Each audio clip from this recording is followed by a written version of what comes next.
Happy Friday and welcome to today's LinkedIn Live. Data Labs made easy. I'm Rick Vanover and I'm joined by Karinne Bessette. How you doing, Karinne? I'm doing fantastic. How about you? Doing great. It's been that type of week. Sometimes we're on mute. Who knows? But I tell you one thing, Karinne and I have been on an incredible push to get V11 out, and we'll be talking about that soon on a subsequent episode. But today, it's Data Labs made easy. So again, welcome everyone. And as we always do on the LinkedIn Lives, let us know where you're from. We have a wonderful map, a mapplication, I like to call it, where we're going to light up all the different regions where our guests are from. Let us know what U.S. state or country or major city you're from, and we will make it green, as it were. So Data Labs is the topic, and as we get started, Karinne, what can you start with when you explain Data Labs to somebody? Do you have to define it, or how do you kind of break the ice with a data lab? Data Labs is what everyone should be doing because it's an entire concept around we always are testing our backups integrities for files, making sure it's not corrupt. But at the end of the day, how do you know it's going to restore properly unless you've tested it? And who has time to do that all the time, every day, or as often as you should be doing it? And the answer is simple: Data Labs. Right. So let's start with a definition, right? And so depending on where you let us know in the map you're from, we'll either call it a data lab or a data lab. That's kind of an internal joke. I would call it a noun. It's a construct within the Veeam backup and replication product, but the official definition I'll pull out here is that it's a virtual lab, which is an isolated virtual environment in which Veeam backup and replication verifies virtual machines. In the virtual lab, Veeam backup and replication starts VMs from an application group in the verified VM. Now here's the trick, two highlighted parts, the virtual lab and the application group. Those are the two constructs inside of the user interface that you'll have to build to then experience this wonderful data lab and capability. So the virtual lab is a networking assignment of sorts, and the application group is the virtual machine assignment of sorts that says this virtual machine does this role, like as a SQL server, a web server, something like that. And then from there, you can build things like sure backup jobs that can work across backups, replicas, and storage replication. Now, Karinne, you're a technical one. How accurate am I explaining that, or what did I get wrong more specifically? I don't think you got anything wrong, but I would go as far as to say it's the magic behind the technology. It makes it work. Okay, that's cool. I agree with that. It is very much one of those art of the possible types of things, right? I've explained Veeam and Data Labs forever. There have been, as long as I've been here at Veeam, this is my 11th year. That was one of the technologies that actually inspired me to come here because I thought this was revolutionary. And I'd also go so far as to say that there's really a lot of things you can do with a data lab. So one of the earliest use cases, in fact, I'll back up. You like that? That's a pun. I will back up and say, why do we have a data lab? Number one reason was it was meant as a construct to verify the recoverability of that which we back up. And it's not because we don't trust the backup. It's just that some things happen on subsequent use cases. Example, I could back up something that's running, but you don't necessarily know about a problem until you reboot. Just try deleting a big chunk of the Windows registry. Sometimes you won't find that out until you reboot, for example. But this technology then becomes a set of capabilities where you can then do other things such as testing updates to operating systems, components, applications, data reuse, and then even testing configuration changes, So there's so much in regards to the possibility here. Karinne, when you look at this list, if you had to think of 3 top-level use cases aside from verifying recoverability, what kind of other things come to you and Ducky's mind about this?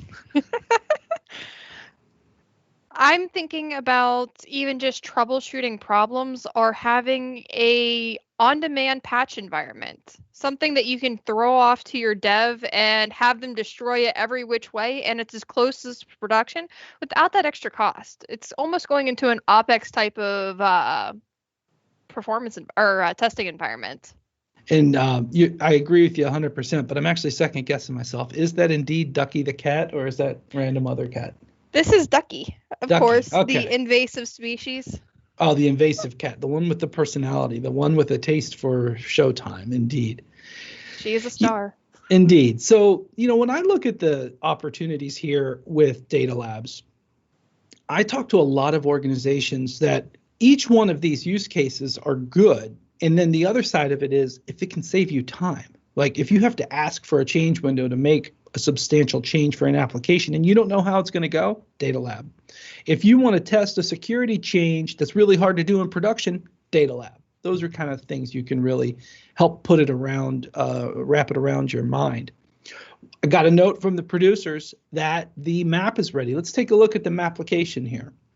And again, if you haven't let us know where you're from, please do. Oh, good showing here. California, Chile, Ghana, Denmark, Czech Republic, Kenya, Ukraine, India, Germany, Pakistan, Swiss, Arizona, France, Brazil, Colombia, South Africa.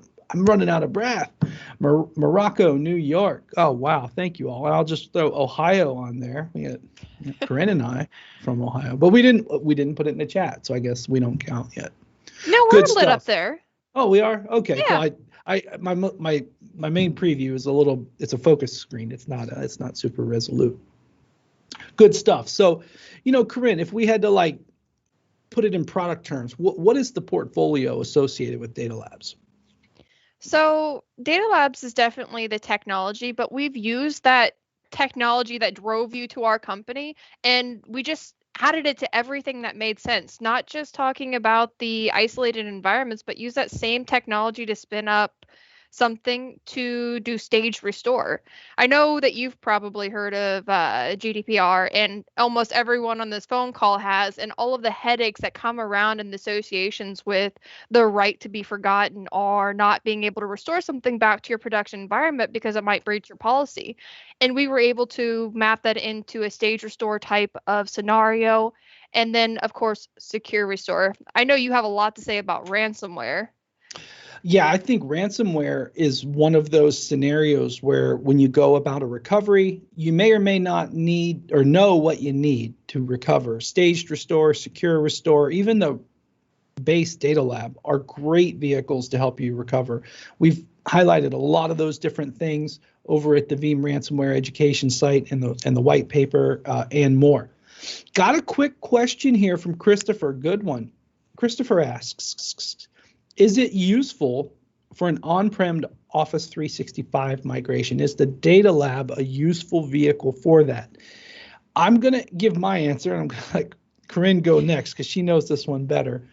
Part of me says I don't think so, but I'll let Karinne advise on that. So spinning up this technology in a Data Lab environment would require it being on a storage type that's compatible with the type of database that you're working with. So you'd have to have a backup within backup and replication of the Office 365 server with the direct attached storage. So it is possible, but you would want to look at the scenarios and why you would want to do that in the first place.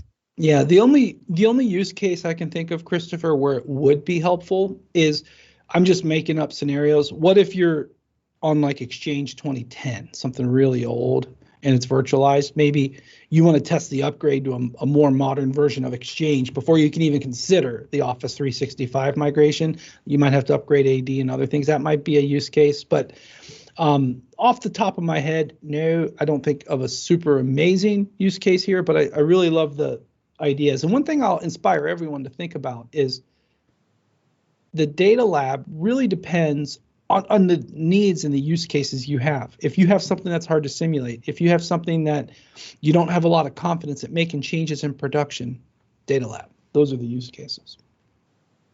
So, when it talks about the Data Lab, kind of the art of the possible bit, but if you had to, Karinne, tell us a little bit more about some of the steps you would take around using a Data Lab, whether as a recovery technique or in general, what kind of things come to your mind? So the first question that comes is, what would it take to recover? And what it takes to recover is if it will even recover at all. And taking into, say, your stakeholders is a number one way to go about considering how to set up your Data Labs. And then mimicking what is in your production environment versus your DR environment. If you're doing all of your tests from your DR environment, if you've ever worked with VMware, you understand that, say, a DVS might allow you to be able to recover seamlessly versus having standard switches on both sides of your recovery environment may include or need you to do extra steps for making sure the NICs are attached, making sure they're communicating on the proper network. Getting specific times for your business continuity plan and anyone that needs to be involved with that business continuity plan.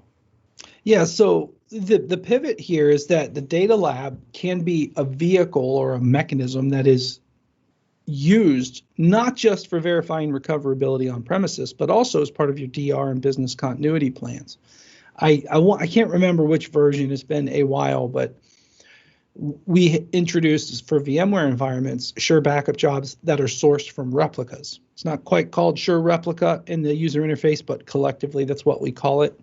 Now, that being said, that's a great way to ensure that DR works, DR completes on time, and packaging that technology up has allowed, I think it was actually from version 1 of Veeam Availability Orchestrator, to orchestrate and seamlessly test those types of recoveries. So really important to think about the DR element for a data lab, but it doesn't mean you shouldn't do it with backups as well. I live in a world where I'd want every recovery point of any type verified. So, Karinne, how does it work? That's the hard part, right? I'll before I go into this, I'll kind of say to everyone that this is probably the hardest capability of Veeam to understand. I'll disclose that. This is one of our most complicated things.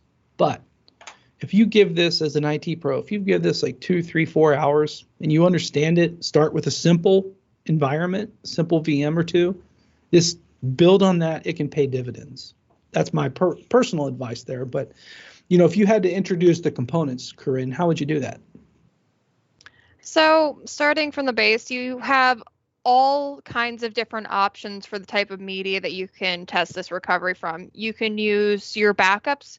As you mentioned, we can use the replicas, but you can also use your storage snapshots, which could even lessen that impact of spinning something up on your environment and give you an even better performance metrics as to one-to-one type of testing. Once you've determined what type of source media you want to work with, it comes down to what environment do you need to test. And you don't even have to test a group of virtual machines when you're starting out. I encourage you to go through and make an application group of your stakeholders, say an Exchange server with your AD, because AD and Exchange aren't normally going to work all right without your domain controller. And those 3 items in a group would give you a clean test environment. Once you know that's working, start adding in those ad hoc virtual machines. And if you have this similar environment across your entire infrastructure, you can go ahead and test all of your virtual machines within that group against that same application group, and you can get a consistent result across your board. Yeah, indeed. Think about multi-tiered applications, a database, an app server, a file server that goes with it, but then you might also need a domain controller, right? Now, we don't usually recommend migrating domain controllers around and stuff, but in the case of a virtual lab, it's ephemeral. It goes away at the end. And in this example here, we're looking at a VMware environment where we could power it from a storage snapshot, we could power it from a replica, or we could power it from a backup, a Veeam backup. So we have a lot of flexibility.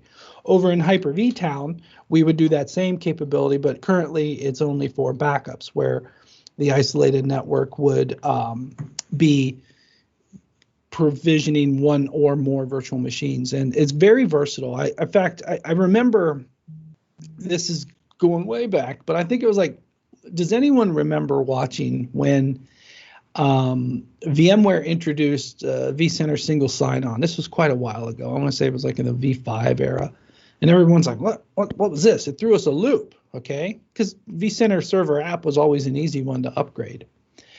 We had a situation where, and I don't have it prepared, but one individual had a backup of his vCenter server as a virtual machine, and he used the data lab or the virtual lab to test the upgrade because he was like, oh, I've heard about people, having issues with this. And he was like very prepared to go into the upgrade because he had done it there. And I've got countless examples. I've got multi-tiered financial services apps. I've got all kinds of things where this can help you. And then whether it's your replica, whether it's your backup, whether it's from a storage snapshot, you're going to have different performance profiles and usability associated with it.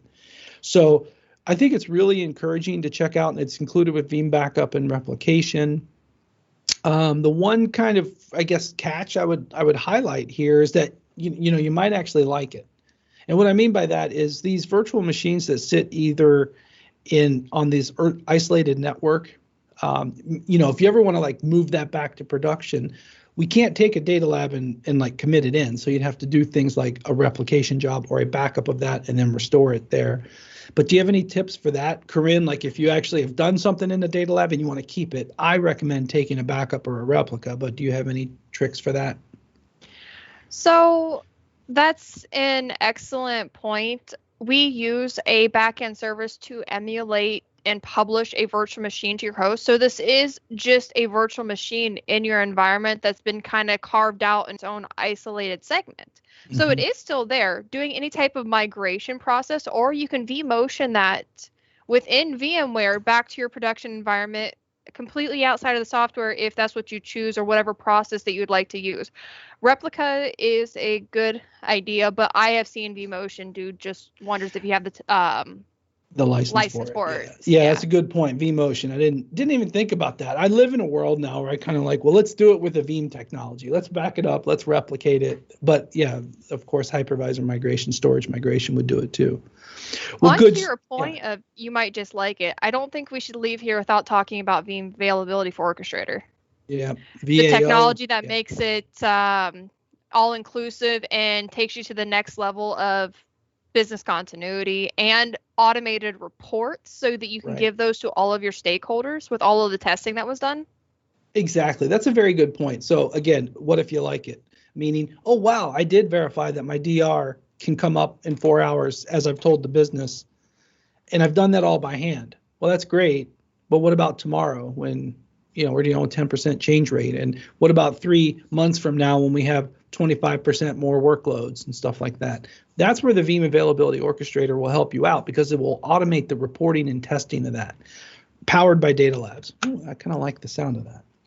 Good stuff. Let's take another look at the Mapplication real quick. Let's pull that up. We had a lot of good additional responses. Let's see. Here we go. We had Tunisia, Texas, the UK, Romania, Sweden, Mexico, Netherlands, Turkey, and Zambia. Hey, welcome everyone. I really appreciate everyone joining us here today. So thanks for tuning in to LinkedIn Live. I really love seeing how we light this up. Zoom in on India and Africa there. Looks great. Thank you so much. Maine of Europe, great, awesome. Turkey represent. We have a lot of fans in Turkey. South America, good stuff. I was just yesterday was on with the Brazil user group online. So represent, good stuff. All right. Well, hey, I hope you've liked what you've seen here. And there's so much more to DataLabs. And I wanted to put up some resources here. And one of the producers, Christian, will probably share some of these links in the chat. 2 sets of things I want to highlight your attention to. One is the white paper series. So VEE.am/DataLab series papers, this short URL, which is actually kind of long, but that's okay. It's a short but long URL. That is actually a 3-part series of white papers that walk you through everything from multi-host and the distributed virtual switch and from a backup, from a storage snapshot, from a replica. It's all there. And then some full-length videos. If you want to see someone configure it in their lab, in the user interface, how does it look? How does it look in Veeam? How does it look in VMware? These 2 sets of links here in the video world will help you. And if you're ever at YouTube, just go to the Veeam channel and search for a data lab, and you'll find these too. Do you have a favorite resource, Karinne, around the data lab to like consume stuff? Yeah, there's an article out there that's actually a knowledge-based article, which gives a great step-by-step walkthrough. And there's also a KB out there, which I'm sure we can get gathered up here for how to do it and all of the catches that you might run into, the common mistakes, so you can avoid those yourself. KB loves a KB. That's her initials as well. So internal joke there. So good stuff. Thank you, Karinne. And, one other thing I want to draw everyone's attention to that everyone here at Veeam is working hard to deliver the biggest release in our history, V11.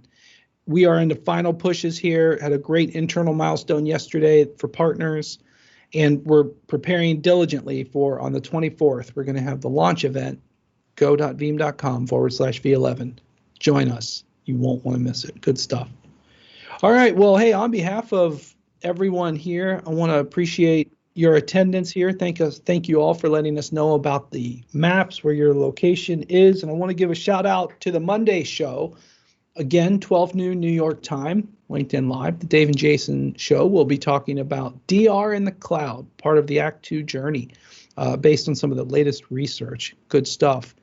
Karinne, thank you so much for joining me here today. Thank you for having me. Cool. And again, these awesome links, and on behalf of the Global Veeam team and the marketing producers, that concludes today's attendance, and thank you for watching.